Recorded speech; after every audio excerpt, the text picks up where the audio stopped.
All right, let's wrap up kind of what we're dealing with here this morning. We've got still some snowflakes flying around northeast Ohio. Thank goodness the blizzard's gone, though. Boy, they are in cleanup stage up and down the eastern seaboard. This thing produced some snow.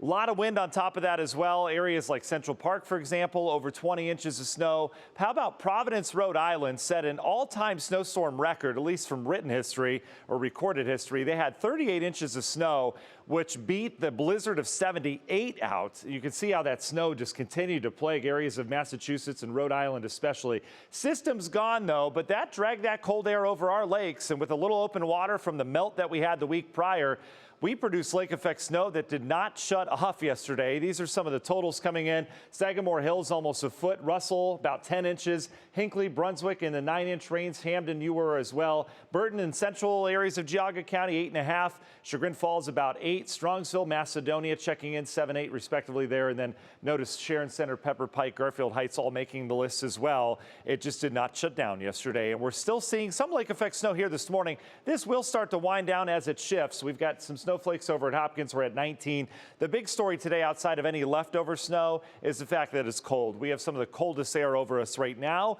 We'll continue to warm throughout the day, and that warm up will take us all the way through midnight tonight with warmer temperatures every single hour. But right now, a lot of 18s on the board. How about 13 in Elyria? You factor in the wind, which is shifting. It was northwest this morning, now west southwest. We're getting there, but it's producing wind chill, quite a bite out there with wind chill values in the single digits when that wind blows. All right, lake effect snow, let's talk about it. Persistent bands out east. It's all been mainly light, but notice we've got some bigger flakes as denoted by these blues. These are light, gentle, fluffy flakes, but boy, they're coming down. Chagrin Falls up into the Pepper Pike area, Moreland Hills, dealing with some snow around this morning, heading up into Chesterland, getting that snow. That stretches into downtown at times. Lakewood, decent little bursts of some bigger flakes coming through here. Back towards Avon Lake, a few snowflakes for you. A few flurries down towards the Medina area. Boy, you got quite a bit of snow down there as well. This is all coming to an end. See this little burst of energy? That's kickstarting that snow as it shifts here. Wind will push it outbound. Meanwhile, the cold air is in place as the blizzard pulls away,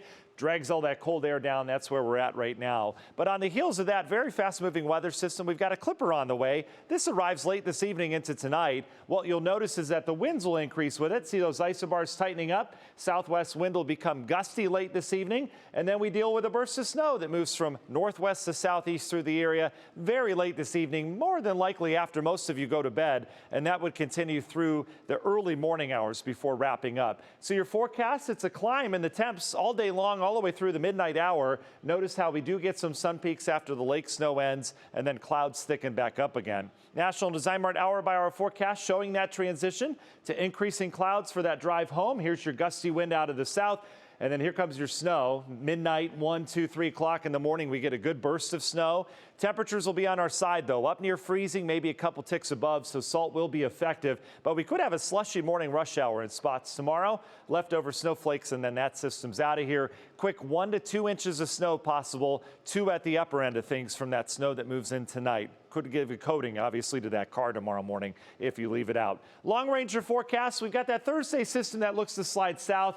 That system's not going to phase together. Basically, 2 areas of energy that can come together to form a low pressure. They're going to stay separate, so we don't have any big snows on the way Thursday. This weekend, little snow possible on Saturday, but the bigger story is going to be next Monday, Tuesday, Wednesday. We'll have cold air in place, and then we'll develop a low pressure and throw moisture on it. So we could get a little wintry, and I mean snow, maybe some ice next week. We'll keep an eye on it, but that's the next thing that I'm watching is Monday, Tuesday, and Wednesday of next week. Union Home Mortgage 10-day forecast, putting it all together. There's your 31 today for a high with some early snow and then some late day snow with that clipper tonight.